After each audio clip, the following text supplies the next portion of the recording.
This broadcast is sponsored in part by Hendrick Automotive Group. WBTV News starts right now with breaking news.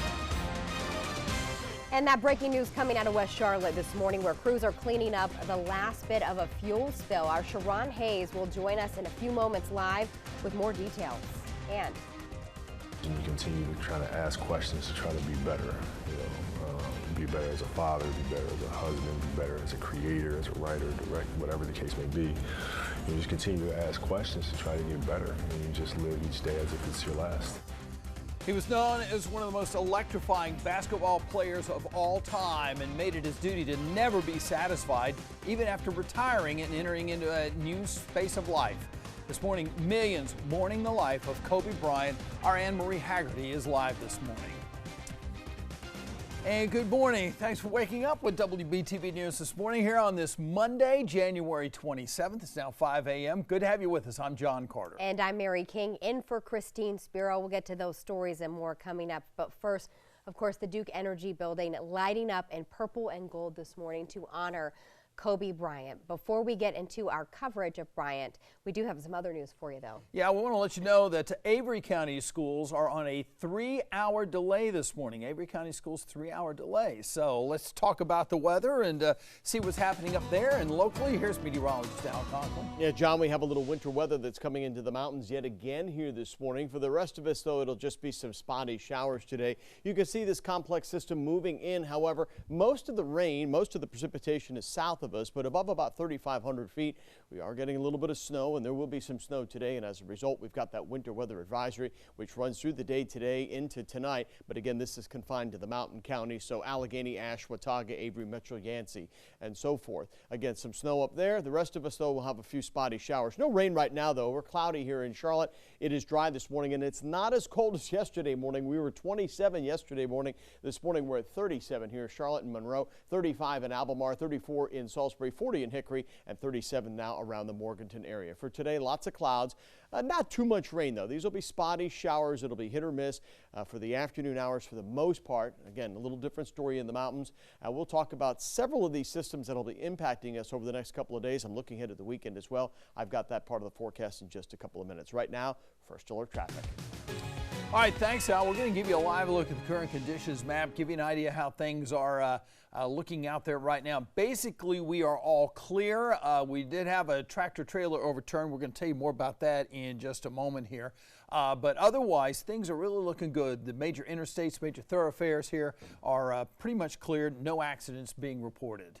But we are following this breaking overnight news. A tractor trailer overturned in northwest Charlotte and caused a major oil spill that shut down some of the major roads in that area. This was near I-485.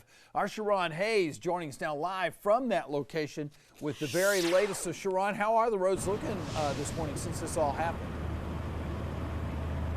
Well, the cleanup process, John, is still very much underway. I'm on Mount Holly Road here near Tom Sadler Road near the Oak Grove Baptist Church. And if you take a look behind me here, the roads are definitely still slick.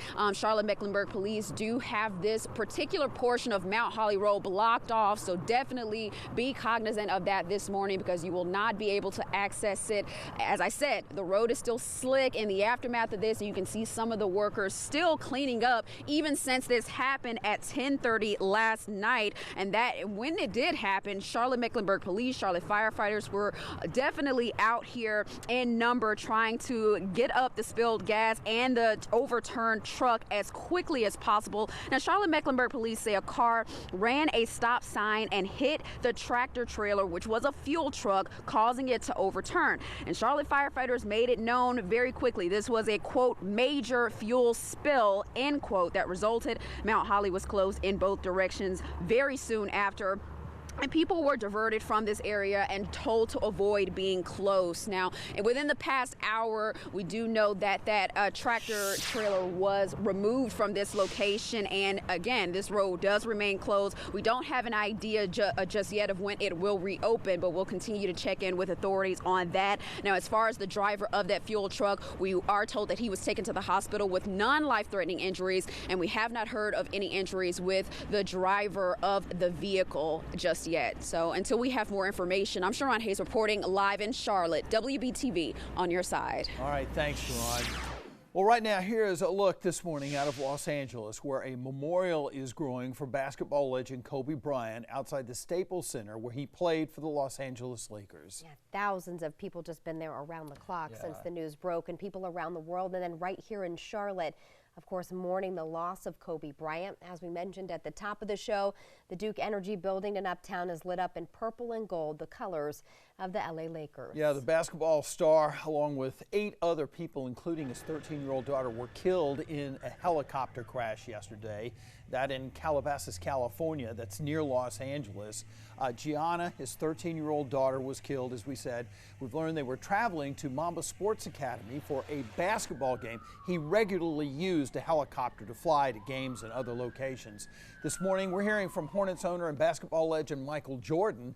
WBTV's Anne-Marie Haggerty joins us now live from the Spectrum Center. And Anne-Marie, Michael Jordan called Bryant his little brother, didn't he? John, he did, and he said that he loved him like a little brother, a family member. He said that they used to talk often, and he's in shock right now. He said he's heartbroken, at a loss for words at the news that Kobe has died. We heard from Kobe about his mutual admiration for Jordan. Early on in his career, he was compared to him. He said he took it as a great compliment. He didn't even know what to say in reaction to that. And then we also did hear in this statement from Jordan, he said, quote, that Kobe was a fierce competitor. He was one of the greats of the game, a creative force. Kobe was also an amazing dad who loved his family deeply and took great pride in his daughter's love for the game of basketball. We do know that they were headed to a basketball game where he was supposed to coach his daughter Gianna, playing in that game. We also heard from Hornets owner, Hornets general manager and the former owner of the Lakers who worked with Kobe, Mitch Kuchak, who said Kobe was a once-in-a-generation player who will forever be remembered for his competitive nature and his will to win. They threw away the mold when Kobe Bryant was born, and there will never be another like him. And certainly that is the feeling for fans here in the Charlotte area. We've been talking with them, and they are just shocked by this news, just like the people that knew him, Jordan and the others in the game. And coming up at 5:30, you're going to hear directly from some fans that we spoke to here on the streets of Charlotte about their reactions to this news of Kobe Bryant. For now, reporting live at the Spectrum Center, I'm Anne-Marie Haggerty, WBTV News on your side. All right, thanks, Anne-Marie. And if you're new to Charlotte, you may not know this, but Kobe Bryant was actually drafted out of high school by the Charlotte Hornets in 1996. He was a Hornet for about a week, but he never actually played here. The team traded him right away to the Los Angeles Lakers, where he played his entire career. Now, overnight, we did learn the names of some of the other crash victims. Orange Coast College baseball coach John Altobelli, along with his wife and daughter, were on board. Family members of Christina Mauser, who's an assistant girls basketball coach in Orange County, say she was also on the helicopter. Authorities say it will take several days to recover all of the bodies. Now, Carolina Panther Greg Olsen tweeting last night after finding out about the death of Kobe Bryant, as did many celebrities and athletes from around the world. Olsen says he had just read a story on Kobe about how much he enjoyed his time with his kids in retirement. He goes on to say his message hit home with him and that the death of Kobe is heartbreaking. Now, we're going to have much more on the death of Kobe Bryant coming up. We're going to send you updates as well on WBTV.com and on the WBTV News app, so be sure to stay with us for continuing coverage. Looking ahead now, and starting today, all U.S. and state flags will be lowered to half-staff. This is to honor a fallen soldier who was based out of North Carolina. Army Specialist Antonio Moore died in a rollover accident in Syria while doing route clearing operations. This was his first deployment. He was assigned to the 363rd Engineer Battalion, which is based outside of Raleigh.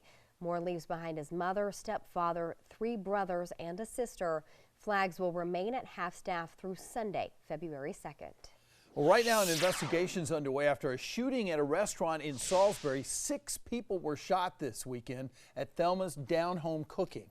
This is connected to the Salisbury Mall. According to witnesses, the shooting involved a group of young people inside the restaurant. They say they looked to be in their 20s. No word this morning on what led to the shootings. Police are asking for video and photos from the party. Some people who were at the mall hours after the shooting say this is a place that's mostly quiet, as there are only a few stores that are still up and running inside. I certainly didn't know that, anything like that could happen in this area. I think, and there's a lot of old people, which I'm one of them. They like to walk over here. I said, that's really something to see that happened. That's a shock. All 6 shooting victims survived, but one was flown to a hospital because of more serious injuries. A new social media challenge is sparking concern for fire officials. We're digging into what teenagers are doing and the damage they could cause. Plus, the performances, the laughter, and the tributes, all a part of the 62nd Annual Grammy Awards. We're going to tell you who walked away with the hardware when we return. Al? Out there right now, it's pretty quiet in Charlotte. Not so, though, in the mountains. You've got snow that's falling in a lot of communities here this morning. Avery County operating on a 2-hour delay this morning because of a little bit of snow that's coming in there. And in fact, you're going to have one of those kind of days today. Winter weather advisory in effect. It is snowing lightly now in downtown Boone, but you're at 35 degrees, so the roads at this point will just be wet. But we'll be watching later on today, particularly in the higher elevations. It's not just rain, but snow will be mixing in, and some of that will accumulate. We'll talk more about that and our work week forecast when we come back. All right, Mount Holly Road at I-45 still shut down because of that tractor trailer overturning and fuel spill. We'll keep you updated on traffic throughout the morning. It's 11 after 5.